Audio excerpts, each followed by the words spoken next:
rancher's boots sank into the cold earth as he made his way across the yard, each step crunching against the frost that clung to the ground like ghostly lace.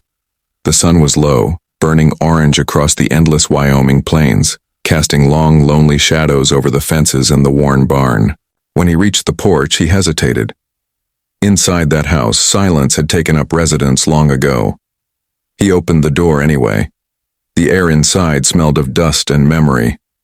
The old house creaked as if it remembered laughter, but it had been years since it last heard it. In the far corner of the parlor sat the piano, Clara's piano.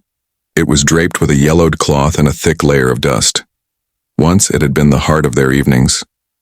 He'd sit nearby, reading the newspaper or mending tack, while Clara filled the room with music that seemed to make the stars linger outside their window. Now that same piano looked like a grave. Henry took off his hat and ran a hand through his graying hair. The doctor's words from that morning still echoed in his head, heavy as stones. "She can't speak, Mr. Collins. She's been through something terrible. Her voice might never come back." In the small room down the hall, the girl sat quietly on the bed they'd set up for her. Emma, that's what the townsfolk called her, though she hadn't said it herself. She was only 9, maybe 10. Her blonde hair tangled, her eyes too old for her years. They'd found her wandering near the canyon a week ago, half-starved, clothes torn. She hadn't uttered a single word since.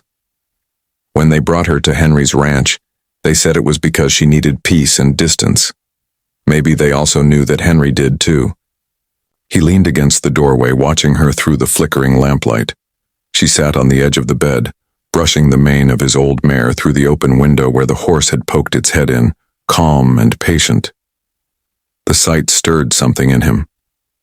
Emma's movements were gentle, slow, like someone afraid to break something fragile. She hummed under her breath, not with her voice, but through the rhythm of her motions, and for a fleeting second, she looked like Clara used to when she sang to calm the horses before storms. Henry swallowed hard and stepped away. He poured himself a little whiskey, the kind that burned going down and made his heart ache less. Outside, the night settled, the world quiet except for the faint creak of the windmill and the soft nicker of horses. He sat near the fire, staring at the piano in the corner. Its presence pulled at him like a voice from another life. He hadn't played a note since Clara died. He remembered her hands on those keys, slender, sure, alive. He remembered her smile, when she'd look over her shoulder at him and say, "Play it, Henry. Just once more." He'd always refused. He couldn't stand the sound of music without her laughter, but now the little girl in the next room haunted him even more. A child who wouldn't speak, wouldn't smile, wouldn't meet his eyes. The wind outside moaned against the windows and the house seemed to sigh. Henry looked down at his hands, the rough skin scarred from years of ranch work, and then back at the piano. Before he could talk himself out of it, he stood. The chair creaked as he pulled it out. Dust floated in the lamplight as he lifted the old cloth off the piano. His reflection stared back from the black wood, older, lonelier. He pressed one key. The sound was cracked, hesitant, but it still worked. He played another, then another. And before long the melody began to form, stumbling at first, then clearer. Clara's song, the one she used to play when thunder rolled or when they had nothing left but each other. Each note filled the empty room, wrapping around the walls, softening the years of silence. That's when he heard it. A faint sound behind him, like a breath catching. He turned, and there she was. Emma stood barefoot in the doorway, her small figure trembling, eyes wide and shining. Tears streaked her cheeks, her hands clasped together as if she were holding on to something invisible. Her lips parted, and though no words came, a fragile sound escaped. A hum. It was broken, trembling, but it carried the same tune he was playing. Henry's hands froze. His heart stumbled, then found its rhythm again. Slowly, gently, he continued, matching her trembling hum. The music wove between them, fragile as spun glass, something neither of them dared break. The fire crackled, the wind stilled, and in that small ranch house, silence gave way to something else. Hope, faint, but real. When the final note faded, Emma's eyes met his. She didn't speak, but she smiled, a small, uncertain thing that felt like the first sunrise after a long winter. And for the first time in years, Henry Collins felt that the house, the music, and maybe even his heart, were alive again. The mornings came softer after that night. The frost melted earlier, the wind lost some of its bite, and even the silence of the ranch seemed warmer. Henry found himself waking before dawn, not to feed the horses or check the fences, but to light the stove and make sure the fire was already burning when Emma came into the kitchen. She always appeared quietly, her hair still messy from sleep, her feet bare against the old wooden floor. She didn't speak, but she would smile now, a shy, fleeting thing, and he'd answer with a nod. That was their language. After breakfast, she'd follow him out to the barn, helping him carry small pails of grain or brushing the mare's coat. She worked carefully, always humming. Not quite words, just faint tones that drifted in the air like morning mist. Henry never asked her to speak. He didn't have to. The hum was enough to tell him she was healing. The piano became their evening ritual. At first, Henry told himself it was just to help her. But each night as he sat down and lifted the fallboard, it felt like Clara was in the room again. He could almost see her at the stove, humming the same song while she cooked, or laughing softly at his clumsy fingers missing the notes. Emma would sit cross-legged on the rug nearby, her hands clasped in her lap waiting for the first note. When he played, she would tilt her head, eyes half closed, listening as if every sound carried meaning. Days blurred into weeks. The girl began to change. The hollow look in her eyes softened, her cheeks flushed with color again. She started to mimic his movements, pressing one key, then two, then a full line of notes. Her fingers were small and hesitant, but she learned quickly. When she made a mistake, she would frown, puff her cheeks, and try again until she got it right. Henry couldn't help but smile.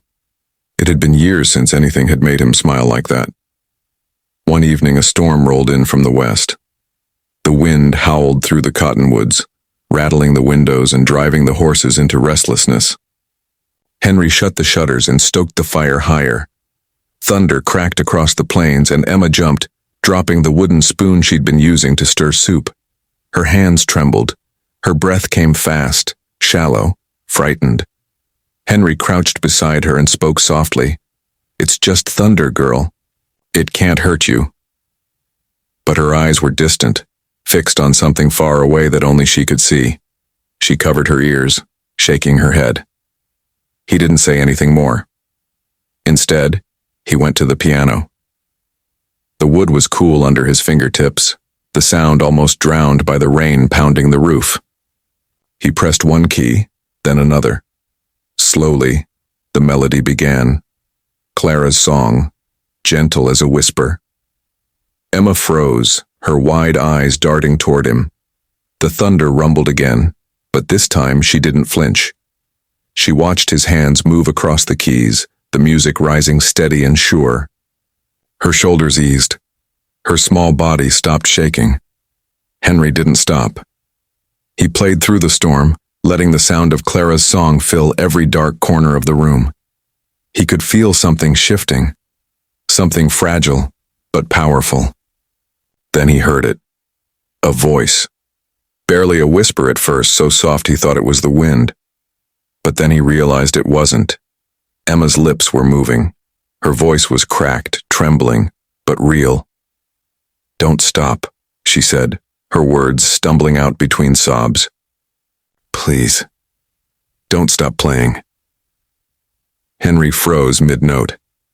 His breath caught in his chest. He turned, heart pounding, afraid to move, afraid the moment might vanish if he did. Her hands were clenched at her chest, her eyes wet with tears, but her mouth kept forming the words, desperate and true. He swallowed hard and forced himself to keep playing. The notes came shakier this time. His own tears made his vision blur, but he didn't stop. He couldn't. The song flowed again, and she began to hum with it, then sing. Her voice cracked. With every few words, weak but beautiful, full of life clawing its way back from silence.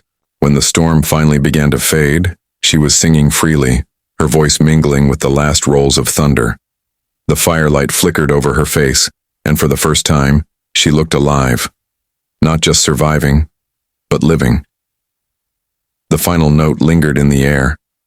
She took a trembling breath and looked up at him. It was her song, she whispered, her voice thin but sure. The woman in the light. She told me to find you. Henry's hands went still over the keys. His throat tightened. He didn't need to ask who she meant. He just nodded, blinking away tears. Yeah, he murmured softly. That was Clara's song.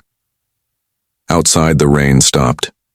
The clouds broke apart, and a pale silver light spilled through the window, touching the piano and the girl who sat beside it.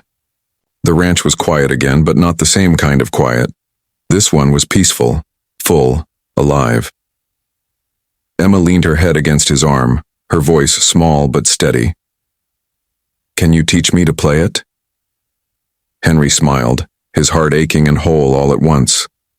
I reckon that's exactly what Clara would have wanted.